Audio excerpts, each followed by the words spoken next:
Semangat pagi para blender. Masih dengan Cikgu Muklis, kita lanjutkan materi kita tentang pembibitan kelapa sawit, yang mana materi kali ini adalah seleksi bibit atau cooling di main nursery. Ini seru banget. Nah, di dalam melakukan seleksi di pembibitan, sebelum saya lanjutkan materinya, perlu diingat, di dalam kita melakukan seleksi pertama, hasil seleksi bibit yang kita sudah upkir, ini jangan pernah segan-segan, jangan pernah sayang-sayang untuk segera memusnahkannya. Tentunya setelah kita melakukan pembuatan berita acara secara bersama, ya, begitu. Oke, kita lanjutkan. Nah, di dalam melakukan seleksi bibit atau cooling di nursery, ini harus dilakukan oleh petugas yang ditunjuk dan dia memang benar-benar sudah menguasai kriteria seleksi, ya, bibit-bibit yang abnormal, yang diupgrade tuh dia harus paham-paham bener, ya. Tuh persyaratannya. Dan pada waktu melakukan penseleksi minimal orangnya 2, minimal, ya. Nah, bagaimana tekniknya? Tekniknya yang jelas seleksi itu dilakukan 3 tahap. Tahap pertama pada saat bibit kita sudah umurnya 4 bulan sejak di MN. Tahap kedua sejak umur 6 bulan di MN. Tahap ketiga umur bibit kita sudah 8 bulan di MN. Dan yang terakhir tahap ini seleksi ekstranya pada saat bibit kita mau dibawa ke lapangan. Itu yang terakhirnya, ya. Lalu bagaimana cara kita menseleksi? Nah, ini jadi petugasnya ada 2 nih. Nah, petugas yang pertama itu membawa kuas kecil, ya, masing-masing bawa kuas kecil dan dia juga membawa cat minyak berwarna biru, ya. Nah, petugas yang pertama dia bergerak nih, misalnya dari arah timur ke barat. Petugas yang kedua dia bergerak dari arah barat ke timur, ya. Dan baris yang mereka cek juga nggak boleh berdekatan. Misalnya si petugas pertama ini barisannya dimulai dari arah sebelah paling kiri. Nah, yang satu lagi bergerak dari sebelah yang paling kanan. Jadi tidak ketemu dia, ya. Nah, kita mulai. Si petugas dia akan masuk mengikuti baris tanaman tadi, ya, baris polybag tadi. Dia akan menandai mana nih pokok-pokok yang abnormal atau yang masuk kategori upkir. Begitu dia ketemu, maka dia langsung memberikan silang berwarna biru di arah dia masuk tadi, ya. Tapi arah ke sana nggak dia kasih, tetap, ya. Demikian juga si petugas yang satu lagi, dia juga melakukan hal yang sama dari arah yang berbeda. Nah, pada akhirnya nanti di polybag tadi kan ada yang dari arah timur disilang, ada yang dari arah barat disilang, yang pokok-pokok kriteria upkir. Nah, mana polybag yang ada silangan 2 buah, maka itulah yang dikategorikan upkir. Begitu, ya. Nah, jadi ada tekniknya seperti itu. Maka pokok-pokok upkir tadi ini diberi tanda, dikasih pancang dari percis di tempat pokok itu, sehingga bisa ditandai dengan segera bahwasanya ada pancang itu ada pokok yang masuk kategori upkir. Setelah begitu, tentunya yang lebih berwenang akan mengecek sekali secara acak benar nggak bahwasannya tanaman itu upkir. Kemudian jika sudah benar tingkat akurasinya, langsung dilakukan pemusnahan setelah dibuat berita acara. Begitu. Tahap seleksi tadi sudah kita sebutkan, ada 3 tahap, yang tahap keempat ini tahap ekstra pada saat bibit mau ditanam ke lapangan. Lalu apa-apa aja sih bibit-bibit yang kita kategorikan upkir atau yang abnormal? Nah, ini. Yang pertama, adanya kelainan pada habitus tanaman. Ini yang gimana nih? Yang pertama, bibitnya ini tumbuh tinggi, kaku, ya. Kemudian sudut pelepahnya ini terhadap batangnya ini lebih tajam. Nah, ini nih contoh-contoh ciri-ciri daripada tanaman steril, ya. Tahu tanaman steril? Tanaman steril ini dia kadang berbuah tapi nggak jadi gitu loh. Bahkan ada juga yang memang tak pernah berbuah, berbunga ya seperti itu. Nah, gejala-gejala seperti ini akan mulai nampak gejalanya kalau memang dia kategori bibitnya punya gejala steril, itu pada waktu bibit tadi sudah berumur 2 sampai 3 bulan di bibitan MN ya. Begitu. Jadi ciri tadi gimana? Tumbuhnya meninggi, kaku, sudut pelepahnya terhadap batang itu lebih tajam ya. Gitu ya. Kemudian eh, kelainan pada habitus tanaman yang kedua, permukaan tajuknya rata, ya atau biasa kita kenal dengan istilah toplet ya. Bentuk bibit ini memendek karena pelepah-pelepah muda itu dia nggak mau panjang gitu. Dan kadang lebih pendek dari pelepah yang tua, gitu ya. Biasanya bibit yang keluar pelepah baru itu kan panjangnya sama aja sih dengan pelepah yang lebih tua, tapi memendek dia. Ya, jadi ini sehingga kalau kita tengok dari jauh kita pandang bibit itu kayaknya nggak ada bentuknya, kayak rata di ujungnya itu ya. Gitu.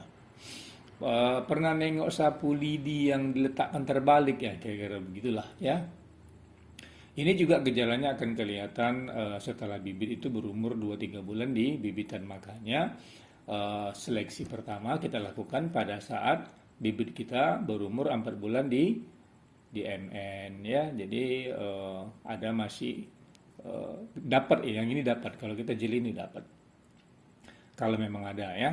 Kemudian kelainan yang ketiga, bibit ini tumbuh-tumbuh tapi terkulai ya, lemes ya, terkulai nggak kokoh pelepahnya ya begitu. Ya, apalagi setelah umurnya nanti 6 bulan ini tambah kelihatan, jadi dia nggak mau tegak, layu, jaletoy gitu. Nah itu, ini juga bibitnya nggak bagus ya. Kemudian ada lagi bibitnya ini pernah nengok anak daunnya itu nggak mau belah, nyatu aja deh bulat ya, kayak bibit kelapa biasa ya kan, nggak mau membelah dia, lidi-lidinya nggak mau terlepas ya. Sedangkan anak daun pada bibit lain yang kita tengok seumuran dia itu sudah pada terbelah-belah semua. Nah ini juga adalah ciri-ciri pada bibit yang tak normal. Ini juga akan kelihatan pada saat dia sudah berumur 4 bulan di bibitan MN ya. Kemudian kelainan yang berikutnya yaitu kita bisa lihat, kalau yang pertama tadi bibit secara menyeluruh ya. Kalau kelainan yang berikutnya kita lihat fokus ke daunnya, ya apalagi terhadap anak daunnya ya atau leafletnya ya. Yang mana kelainan yang pertama ini adalah kelompok tanaman. Jika kita tengok daunnya itu, sudut anak daunnya itu dia dengan tulang daun itu sangat tajam ya. Jadi anak daun tadi terhadap batang pelepahnya itu tajam sudutnya. Ini juga merupakan salah satu ciri-ciri bibit-bibit steril, ya, begitu. Dan ini juga akan kelihatan pada saat bibit tersebut berumur 3 bulan, ya, di MN. Kemudian kelainan-kelainan yang kedua yaitu helaian anak daunnya itu sempit, ya, helaian anak daunnya sempit seperti jarum. Kadang-kadang dia menggulung, nggak mau membuka dia, menggulung dia, ya. Dan membentuk sudut-sudut yang tajam terhadap tulang daun. Ya. Nah, tentunya ini juga akan kelihatan pada saat bibit tersebut berumur 3 bulan di fase MN ya, begitu. Ada lagi yang kelainan yang ketiga terhadap daun ini adalah anak daunnya pendek-pendek. Ya, kalau kita bandingkan dengan tanaman bibit yang lain, dia ini anak daunnya pendek-pendek ya. Jadi ini juga masih masuk dalam kategori kelainan pada anak daun. Dan ini juga muncul pada bibit yang umur 5 bulan. Berikutnya ada lagi kelainan anak daun itu, anak daunnya ini kalau tadi sudutnya tajam-tajam sebelumnya, kalau ini anak daunnya tersusun sangat rapat ya. Dan kadang-kadang udah ada juga yang kebangetan pula, jarang-jarang betul gitu loh. Jadi kalau rapat-rapat kali, jarang-jarang kali pun, ini pun termasuk dalam yang abnormal ya. Gitu. Nah, ini juga bisa kita lihat pada bibit-bibit kita jika sudah umur 5 bulan di MN ya. Kemudian ada lagi kelainan daya pertumbuhan ya, percepatan pertumbuhan. Nah, ini ada dua yang bertolak belakang. Yang pertama, kalau bibit lain sudah tumbuhnya normal, tingginya ya, ada satu bibit dia kuntet aja, kecil aja ya.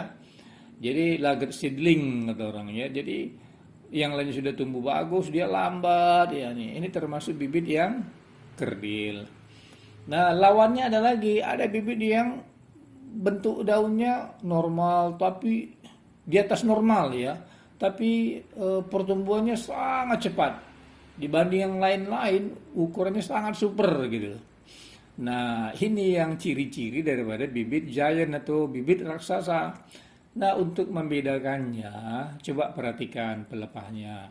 Kalau pelepah normal, dia itu bersilang-silang pelepahnya ya, kiri, kanan, atas, bawah, kiri, kanan, atas, bawah gitu. Nah, kalau ciri-ciri bibit giant, itu pelepahnya itu satu garis dia, satu garis lurus ke atas.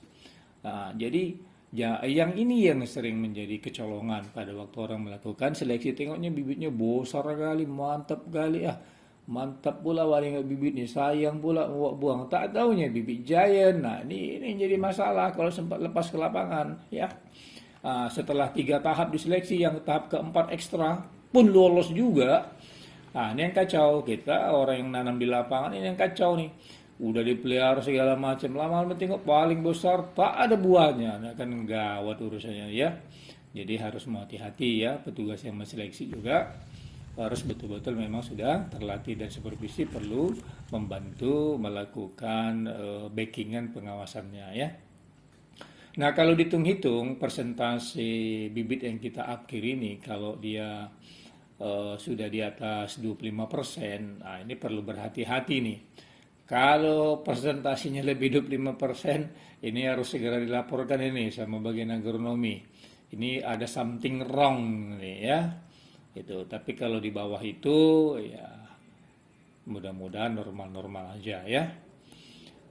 Berikutnya ada lagi nih bibit-bibit yang di luar kategori di atas, yaitu bibit-bibit yang memang karena faktor kesalahan teknis sehingga dia tumbuh menjadi abnormal. Nah, bibit-bibit seperti ini bolehlah kita pelihara ya, boleh kita treatment agar menjadi normal. Lalu bibit yang gimana nih? Bibit yang pertumbuhannya kurang subur ya karena ada serangan hama, serangan penyakit ya, karena kekurangan unsur hara atau kurang pupuk ya kan, atau kesalahan tindakan kultur teknis, kena percikan herbisida ya kan, terbakar karena ada percikan pupuk nah ini bisa ditreatment, kecuali kena penyakit kurfularia apalagi sampai ke cikal bakal pucuknya itu sampai ke situ parahnya. Kalau udah parah kali nggak bisa lah ya gitu ya. Nah, ini kita rawat berapa lama? 3 bulan. Kalau selama 3 bulan, 4 bulan dak juga ada perbaikan, ya udah masukkan dalam kategori akhir begitu. Jadi saya memang dalam mengupkir tanaman kayak sayang-sayang gitu. Karena berbahaya. Jadi kalau tanaman ini sampai kita tanam ke lapangan hanya gara-gara kata sayang, ya gawat lah, kasihan lah orang yang nanam bibit. Sudah ditunggunya 2 tahun, 3 tahun, 4 tahun, sudah 8 tahun, tak juga berbuah-buah, tak juga normal. Nah sudah, selama 8 tahun kan kasihan orang nanam itu, ya. Jadi orang mau kerugi banyak, orang sudah rugi waktu, rugi bibit, rugi biaya, kan gitu. Ya mana lah sanggup kita menanggung dosanya itu kan. Ya udah makanya baik-baiklah ngurus bibit. Kalau memang dia kalian tengok apkir lah, jangan pernah sayang-sayang. Apkir macam mana? Kalau sudah sepakat itu apkir dan nyata memang sesuai kriteria, ambil parang letak di atasnya, langsung belah dari atas ke bawah. Jadi nggak ada lagi orang yang menyalahgunakan bibit itu ya. Nah, begitu. Jadi itulah tadi materi kita terkait pelaksanaan seleksi bibit ya. Semoga bermanfaat. Sampai ketemu lagi materi yang lain. Salam. Break dulu, break.